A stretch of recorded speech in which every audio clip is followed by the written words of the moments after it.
Rome seemed to own the world. Her empire stretched from Scotland to the Sahara. Her army controlled 3 continents. 50 million people lived under her laws.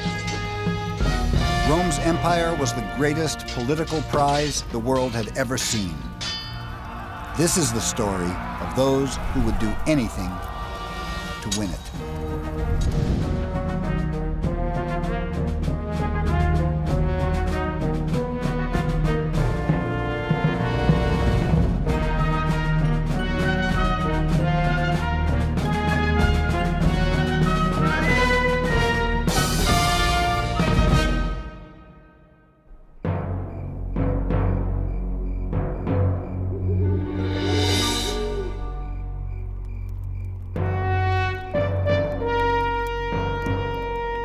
It's a warm spring night in 82 BC, and Rome is struggling to control one of its generals.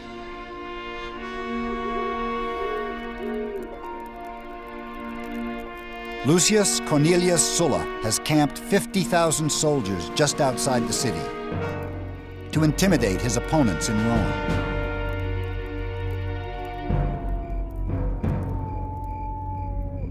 Sulla is a cunning politician and a brilliant general.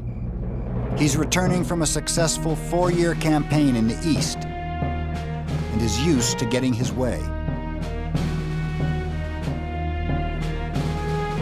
He meets with the Roman Senate and demands they give his soldiers land as a reward for their conquests.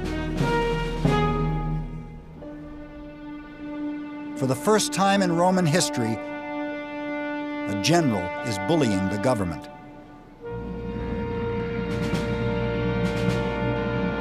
The senators refuse. At issue is the very future of the Roman state. Can Rome's civilian government control the ambition of her generals? Or will brute force triumph over the rule of law?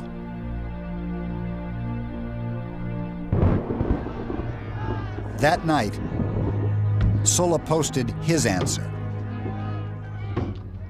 Lists of his political enemies with cash rewards next to their names.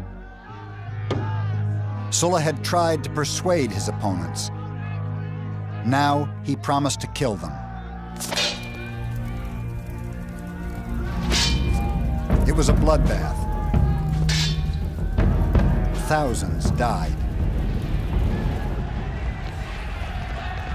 Husbands were slaughtered in the embraces of their wives, sons in the arms of their mothers. And those who were killed in the passion of the moment were as nothing compared with those who were just butchered for the sake of their property. Plutarch.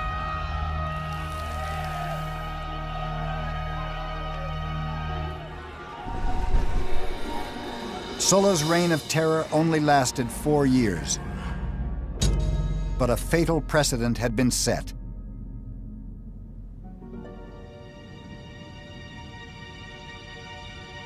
A general had returned from war and persuaded a Roman army to help him seize power in Rome.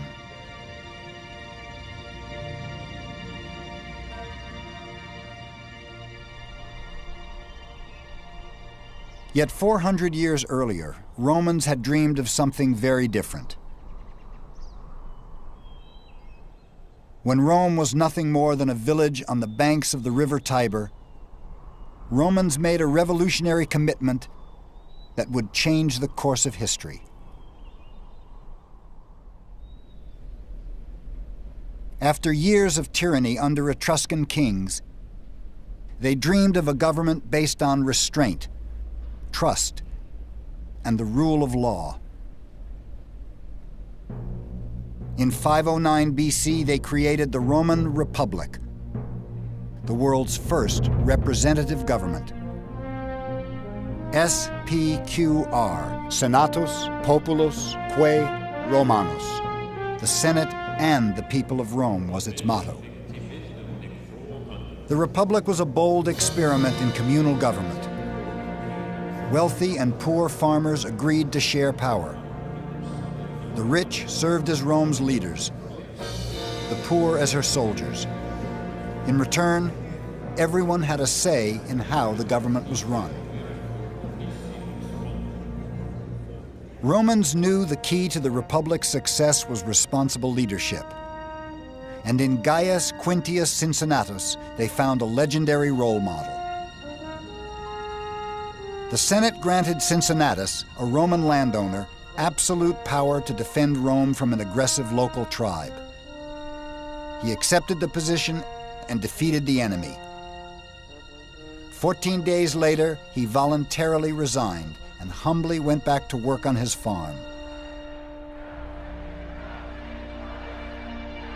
His sense of duty, sacrifice, and loyalty to the state embodied everything the new republic stood for.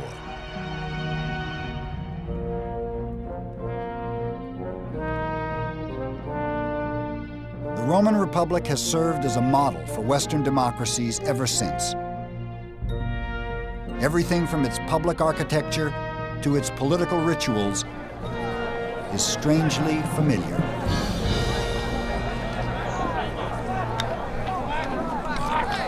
Once a year, the whole city would turn out to vote for its leaders.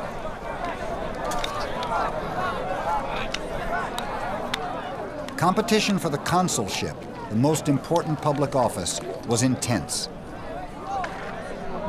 The election of a consul in the Roman Republic is like the election of the American president. You call people friends who you would not normally call friends. You shake hands, you kiss babies. And what you're trying to do is to get a bandwagon going, to appear a winner. And very gradually, as in American presidential elections, people drop by the wayside. Something goes wrong with their campaign. The remaining candidates then turned to their spin doctors. If it can be managed at all, there should be scandalous talk of character, about the crimes, lusts, and briberies of your competitors. Quintus. It was up to the senators to ensure that politics didn't get too frivolous. They were the guardians of Rome's traditions. The Roman Senate and the American Senate are the two greatest senates of all time. Roman senators got no pay. They serve for the honor of serving their state as a senator. The Senate was intended to be made up of old men, not the swiftest of the swift or the strongest of the strong, but the wisest of the wise. Why were they wise? Why were they the wisest of the wise? Because they were old men. They had experience. Under their watchful eye, the young republic fostered a sense of civic pride, the foundation of Rome's empire. Her volunteer army carried Roman power to unimaginable places. By the 2nd century BC, Rome was mistress of the Mediterranean. Yet beneath the surface of Rome's success lurked serious contradictions. Women had few rights, and it was never one man, one vote. Elections were always rigged in favor of the wealthy. Political equality was never a Roman ideal. They lived in a world of extremes. While the rich redefined the meaning of decadence, 95% of the people struggled below the poverty line.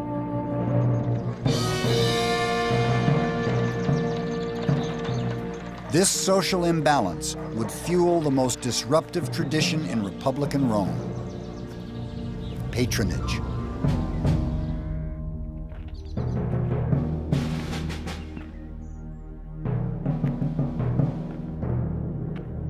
Every morning at dawn, the poor gathered in the courtyards of the rich. These wealthy patrons saw to the needs of their clients. Some needed work, others legal advice. In return, clients promised patrons their vote at election time. But Rome's great patrons were also Rome's great politicians, and obligations to their clients often clouded their duty to the state. Loyalty was divided, and the ideals of the Republic compromised. The conflict between patronage and politics was set to explode.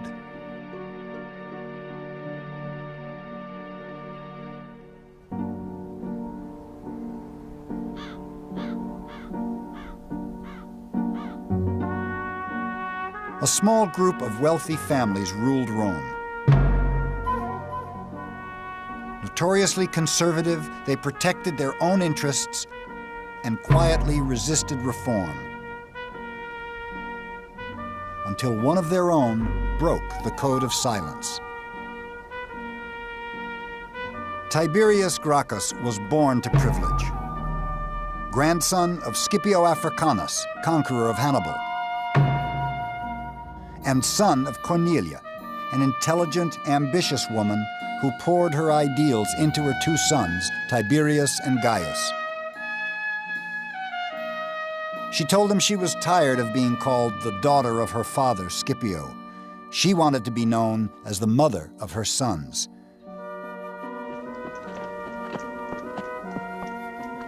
In 143 BC, the young Tiberius left Rome to join the army in Spain.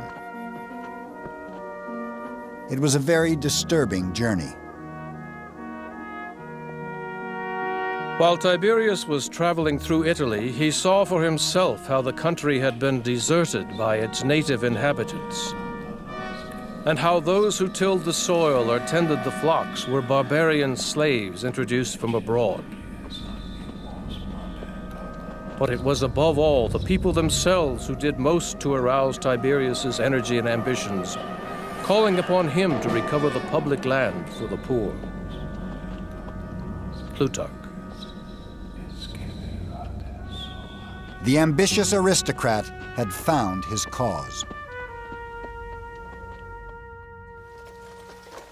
In the 3rd and 2nd centuries BC, the Roman Empire had more than doubled in size. The conquering soldiers were still volunteers, poor Roman citizens who owned small farms. When the Roman Empire was small, this citizens' militia had worked well. Men served for only part of each year, coming home regularly to work their farms.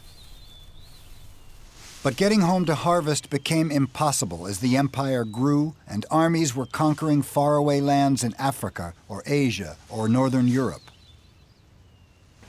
If you're serving abroad for years and years in a long process of imperial conquest, the result is that when you put down your sword at the end of the campaign, there is no ploughshare left because your brother nicked it ages ago, and it wasn't just your brother, it's the big landlord next door who's extended his estate. So that you do have very large numbers of people who don't have land to return to.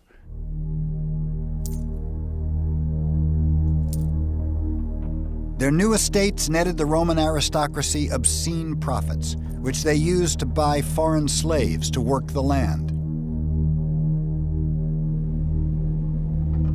So when veterans returned from war, they'd lost their land to the wealthy and their jobs to slaves. Tiberius Gracchus promised to change all that.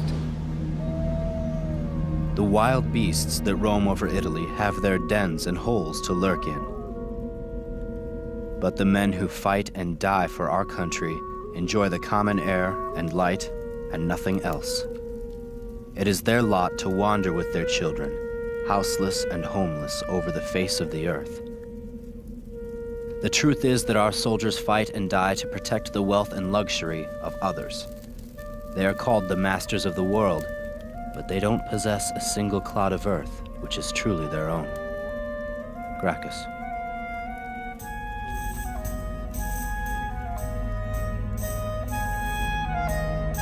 Gracchus proposed something radical. The government should divide public land among Rome's homeless. The senators were horrified.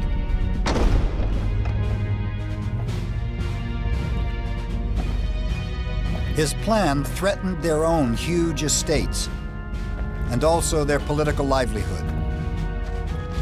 If passed, it would make Tiberius Gracchus the patron of Rome's massive underclass. He'd be the most powerful man in Rome. The story of Tiberius Gracchus is the Roman aristocrat who cheats. He does the thing that they've all got a little convention among themselves. There's some things you do, there's some things you don't do.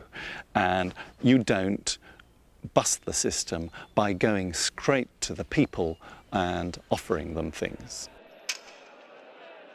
You can see it as breaking a system of patronage. The Roman elite panicked. A group of senators confronted Gracchus as he was speaking to his supporters. In a fit of rage, they beat him to death with the chairs they were sitting on. Rome's boldest reformer was then dumped into the river Tiber.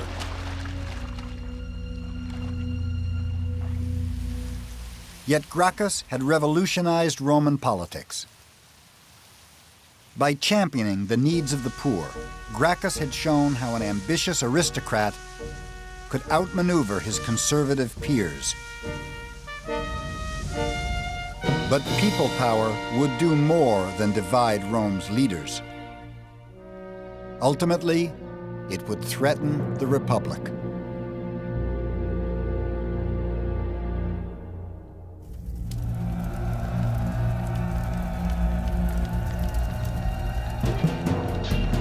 By the beginning of the 1st century BC, the Roman Republic was imploding.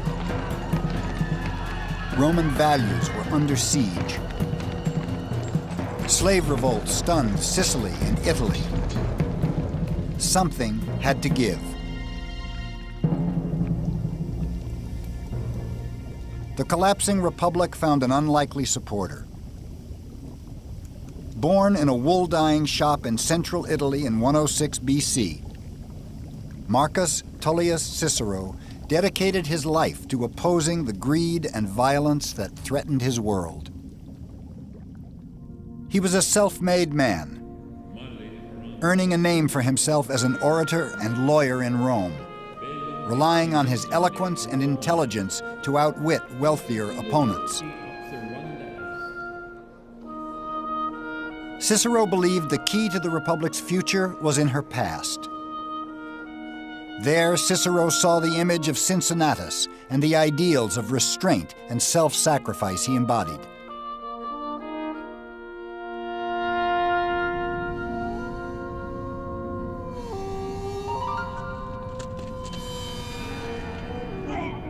But there was another role model. Romulus, Rome's legendary founder, who was reared by a savage wolf and killed his own brother in a struggle for power. In legend, greed and treachery were Rome's founding virtues, and they threatened to be the most enduring. I would rather be the first man in a barbarian village than the second man in Rome. Julius Caesar. Rome's most notorious citizen was born to wealthy parents in 100 BC. As with all young Roman aristocrats, Julius Caesar had a strong sense of destiny. As a child, he dared to claim he was descended from the goddess Venus.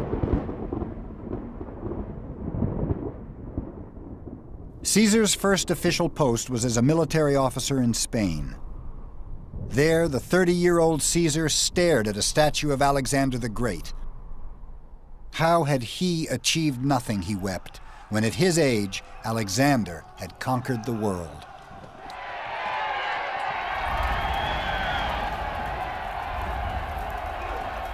Roman politicians had always staged huge spectacles to impress the voters.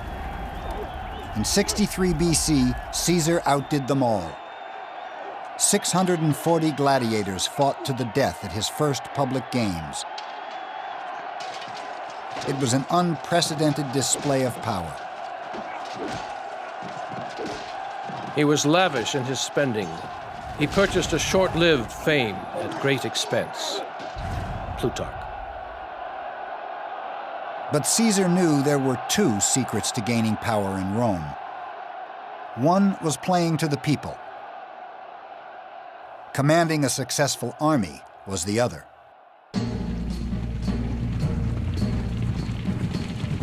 In 59 BC, Caesar became military commander over Gaul, modern-day France. 9 years later, 1 million Gauls were dead or enslaved. It was a flagrant act of genocide.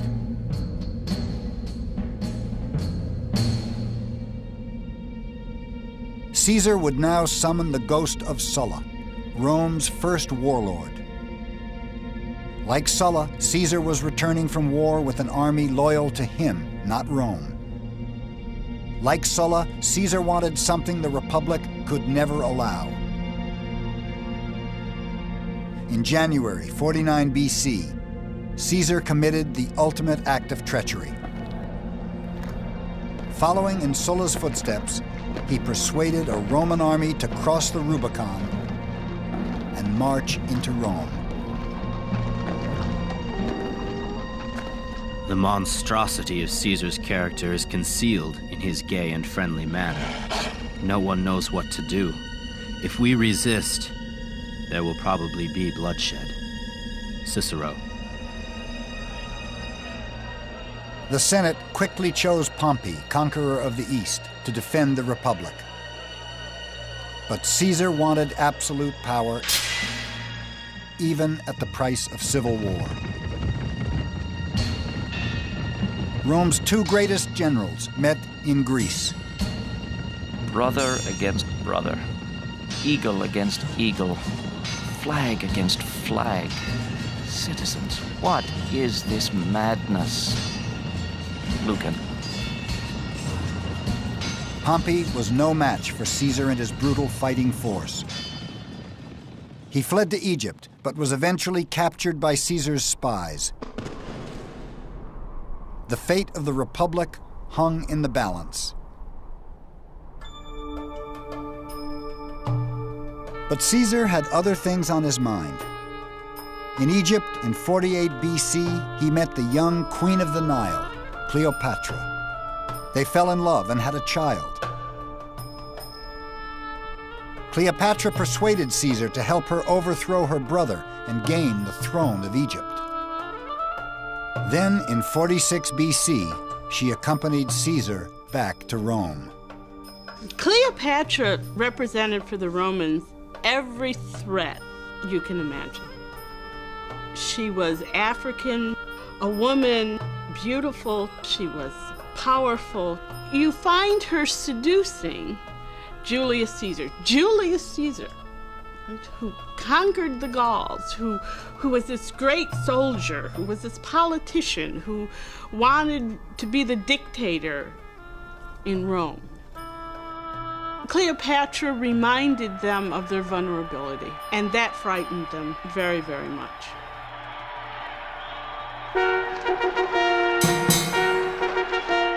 Vulnerability was not something Caesar understood. Veni, vidi, vici. I came, I saw, I conquered, was the motto of his dazzling return to the city.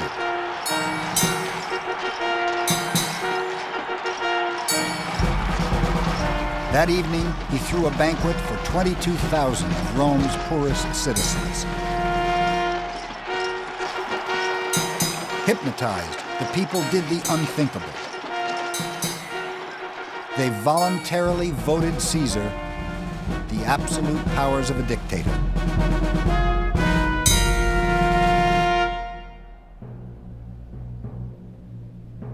Caesar then shocked everyone. He used his total control not for revenge, but social reform. Like Gracchus, Caesar gave the Roman poor what they wanted. He made sure no Roman citizen ever went hungry. He gave grain to the poor and land to his soldiers, paid for by himself. Caesar, the benign dictator, was incredibly popular. Like Gracchus, he was a little too popular for some. Here was a man who was desperate to be king of the Roman people, master of the whole world. A man who believes such an ambition to be morally right must be insane. Cicero. In February 44 BC, he went too far. Caesar asked the people to elect him dictator for life. To accept absolute power forever was an open insult to his Republican peers. Cicero was disgusted and retired from political life in protest. The Senate wasn't so meek. They invited Caesar to explain his actions. It was the Ides of March.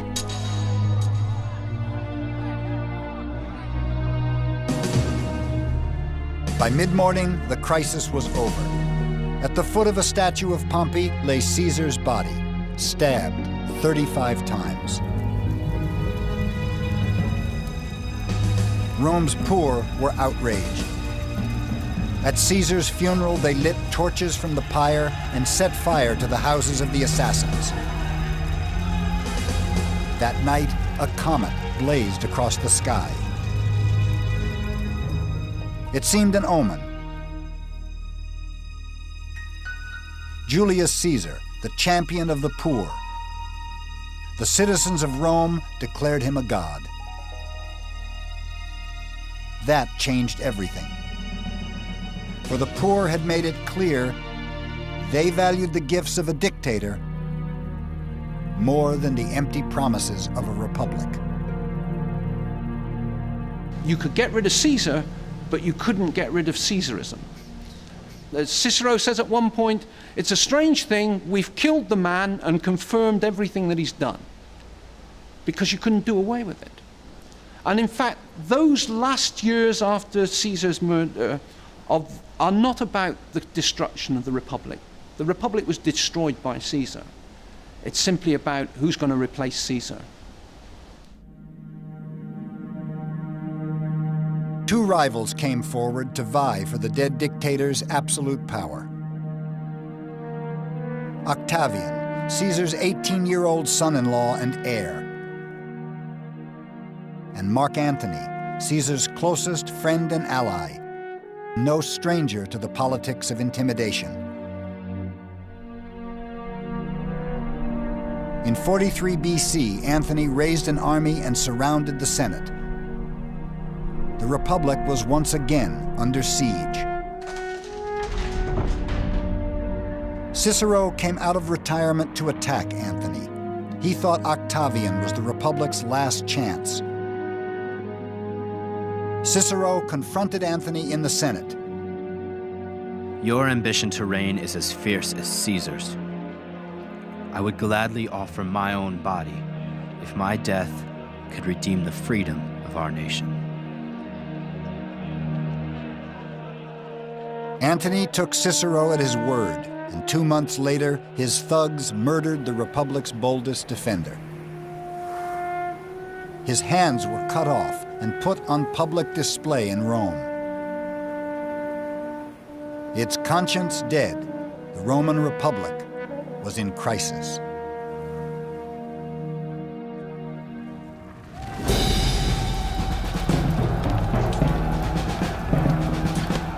In 33 BC, 10 years after the assassination of Julius Caesar, Mark Antony and Octavian were still fighting for control of the Roman world.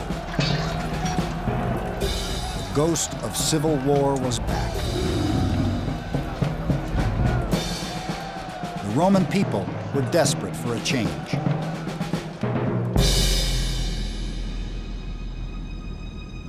The rule of a single man is the only remedy for a country in turmoil. Tacitus. Octavian finally defeated Anthony in 31 BC to become the undisputed ruler of the entire Roman world. But his greatest victory would be one of statesmanship. Octavian was poised to redefine the very meaning of power in Rome. He understood patronage was the secret to control in Roman society. With Rome's vast treasury at his disposal, he set about making every Roman his client, obligated to him, the universal patron. Octavian handed out huge cash bonuses to Rome's army. He now had the undivided loyalty of over 400,000 soldiers.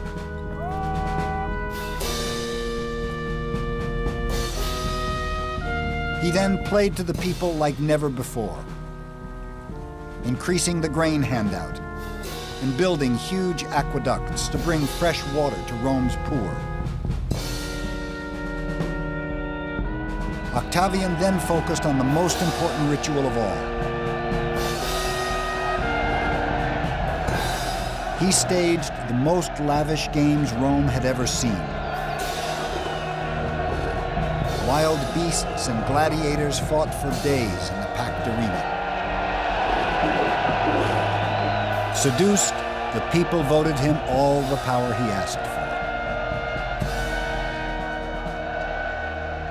The Roman Senate then stunned everyone.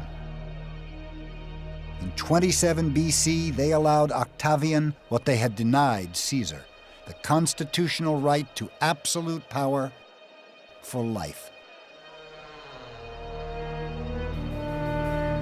Octavian took the name Augustus, the sacred one. Rome, once a bastion of open government, had willingly become an empire, ruled by a single man.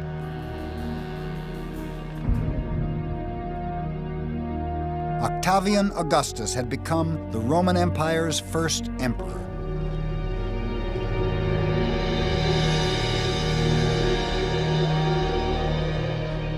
"2,000 years later, Benito Mussolini, Rome's last fascist dictator, styled himself on Rome's first emperor in revealing ways. Like Augustus, Mussolini seized power by force. Like Mussolini, Augustus forced a consensus through intimidation. But for the vast majority of people in the Roman Empire, that didn't matter. For them, Augustus was a savior. He offered the peace and stability they had craved for nearly a century. From the Atlantic to the Euphrates, from Spain to Syria, people were free to think about something other than war. It was the Pax Romana, Rome's golden age, the longest period of peace Europe has ever known.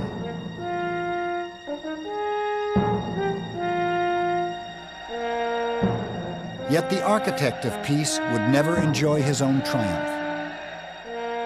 For Augustus was obsessed by a question that plagued all Roman emperors. What would happen in Rome when he died?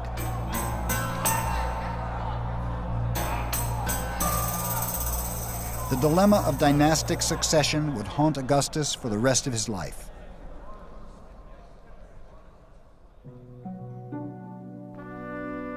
His marriage to Livia had produced no male heirs.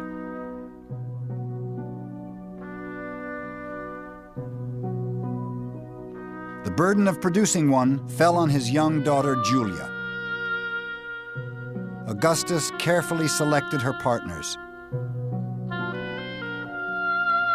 Julia was married first to her cousin, Marcellus, but he died tragically at the age of 19.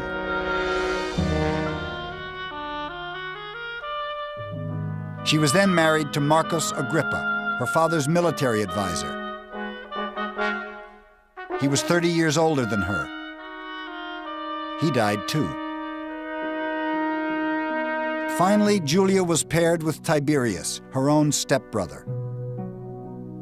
The only thing they shared was a mutual dislike for each other's company.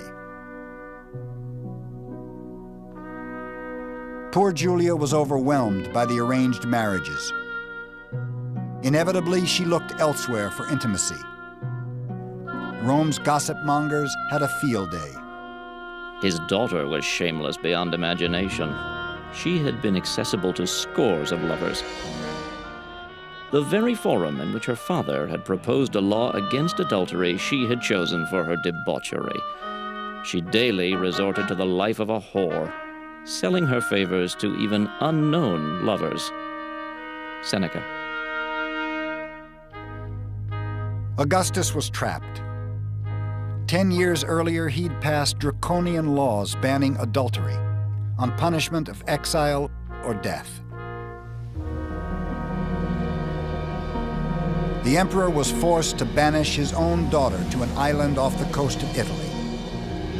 Julia was never allowed to return to Rome. The pressures of dynastic succession had claimed its first victim.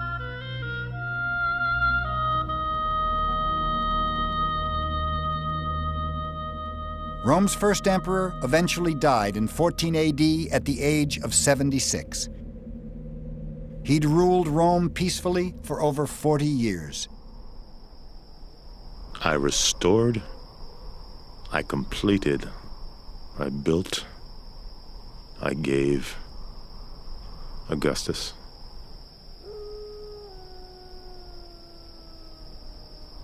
Augustus had given Rome a sense of pride, stability, and prosperity. Yet he'd failed to provide what every dynasty needs most: a sense of security. Imperial power seized by force could always be lost to force. Insecurity plagued Augustus's successors, and their paranoid delusions would be the undoing of his dynasty. Ironically, the biggest threat came from the Praetorian Guard, the elite troops meant to protect emperors, not kill them. Problems soon surfaced in the reign of Tiberius, Rome's second emperor, who struggled in the shadow of Augustus throughout his reign. In 23 AD, after 9 years on the throne, Tiberius retired to the island of Capri, exhausted by the pressure of power in Rome. Anyone who holds power is challenged all the time. Tiberius said, holding on to power is like holding on to a wolf by its ears. You know, it's this thing that can come round and bite you at any moment.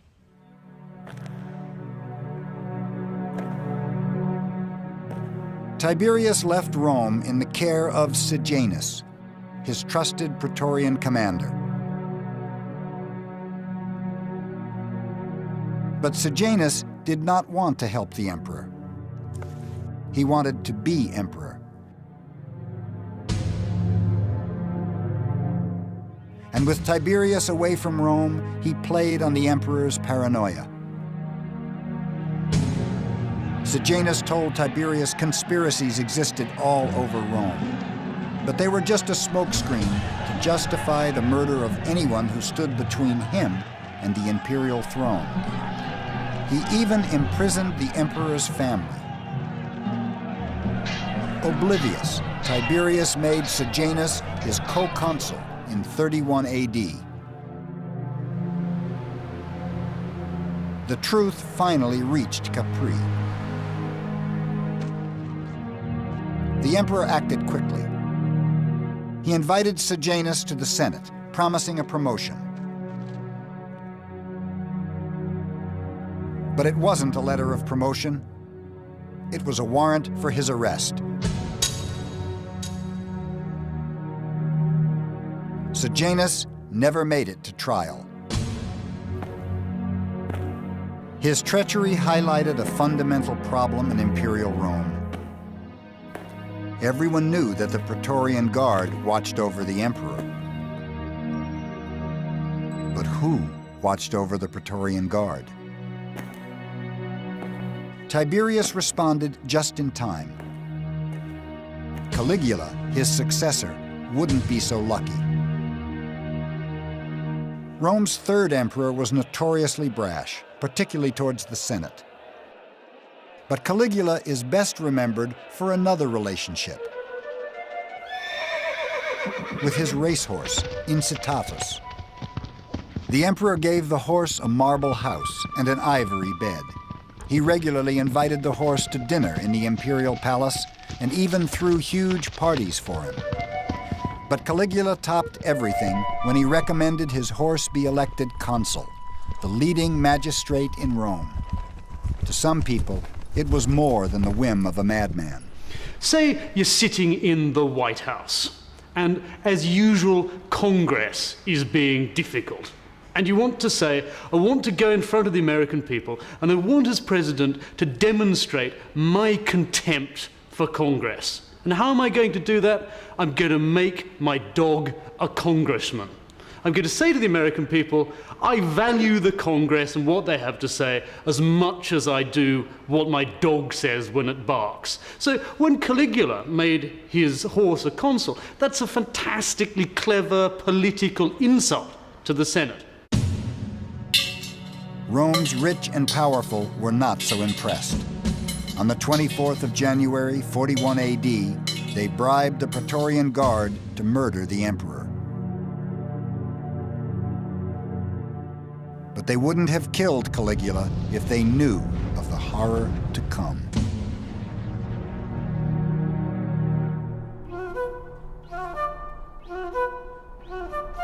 By the middle of the 1st century AD, Romans thought the worst had passed.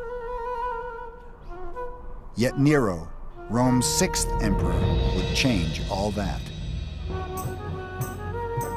In the beginning, they were just rumors. Nero practiced every kind of obscenity, and after defiling almost every part of his body, he finally invented a novel game. He was released from a cage dressed in the skins of wild animals and attacked the private parts of men and women who stood bound to stakes. Suetonius. Had imperial power gone mad? Romans see their past as this mixture of heroes and villains. And don't forget, it's senators who are writing the history. This history is not straight reportage of objective fact.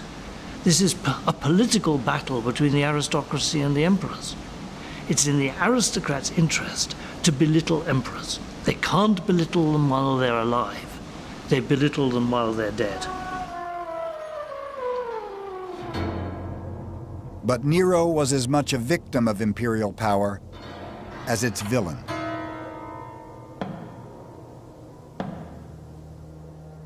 His father died when he was only 3. He was brought up by his overbearing mother, Agrippina, who had one ambition: to make her son emperor. The young Nero never shared her passion for the throne. As a child, he showed more interest in art than politics, but his mother deliberately ridiculed his musical talents.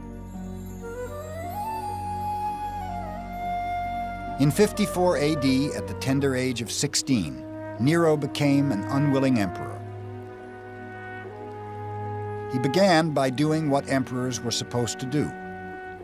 He provided for the poor, building massive public baths and handing out cash to every Roman citizen. Rome, it seemed, was in capable hands, but whose hands were they? Agrippina still exercised a humiliating influence over her son. She minted coins that showed her next to the emperor. Nero was furious. He turned to the one thing he loved and thought he was good at: the theater. Yet Rome's performing artists were normally slaves, courtesans, or foreigners. Never emperors. How could one endure to hear, let alone see, a Roman, a senator, a Caesar, An emperor named on the program as a contestant. In putting on the mask of an actor, he has thrown off the dignity of his sovereignty. Cassius Dio. When Agrippina joined the public outcry, Nero snapped.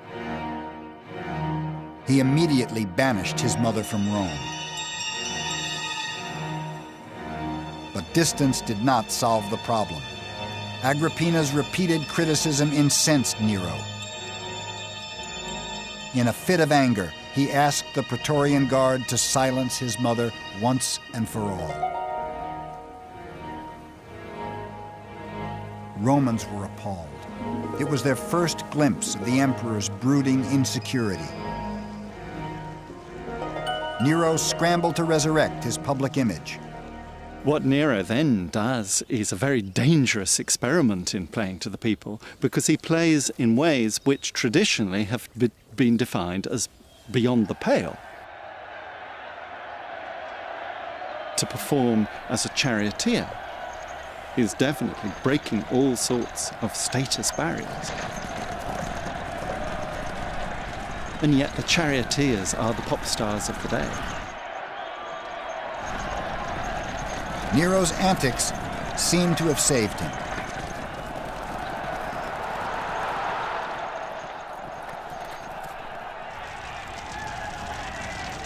In 64 AD, a huge fire swept through Rome, destroying a third of the city. Half the population was left homeless. Nero's response was equally tragic.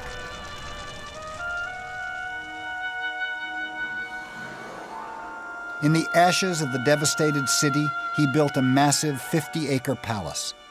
His golden house had lavish gardens and huge lakes, even a private zoo. The emperor finally had what he'd always wanted, a peaceful retreat from political life.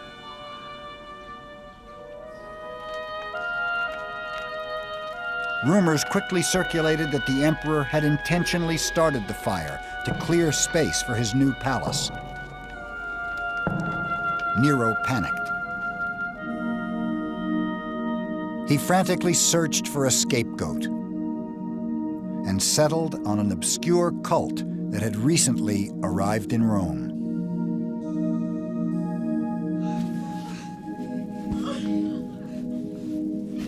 Nero substituted as culprits and punished with the utmost refinements of cruelty a class loathed for their vices, who the crowd called Christians. Vast numbers were convicted, and derision accompanied their end. They were covered with wild beast skins and torn to death by dogs, or were fastened to crosses and burned to serve as lamps by night. Tacitus.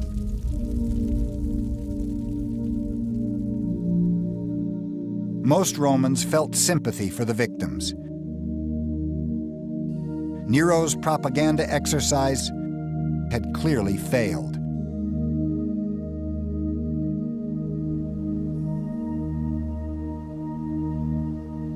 Once again, he took refuge in his own artistic fantasies and set off on a singing tour of Greece.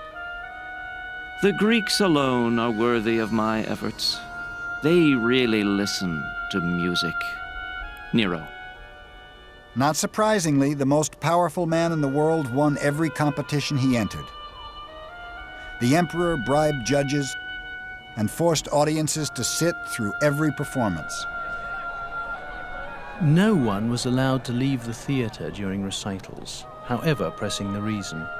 We read of women in the audience giving birth, and of men being so bored with listening and applauding that they shammed death and were carried away to burial. Suetonius. Romans were outraged by Nero's indulgence and incompetence. On June 9th, 68 AD, the Senate declared Nero a public enemy and sentenced him to death. But Nero chose a far more theatrical end. He took his own life. His final words, "What an artist the world is losing." It was the end of Rome's first imperial dynasty.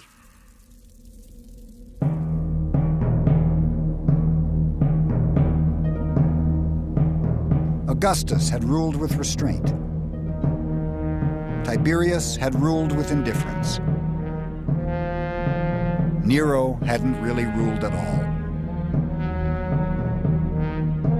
The tragic demise of Rome's first imperial dynasty would echo for centuries to come. There would be emperors in Rome for another 400 years. But their dynasties would all rule with the same rhythm of power. Like Augustus, they'd start off promising the best of times. Their generosity would give Rome its grandeur. Their armies would guarantee the empire its peace. But like Nero, their reigns would end in catastrophe. Excess would undermine Rome's greatness. Delusions would condemn millions to die. Power and glory, the curse of imperial Rome.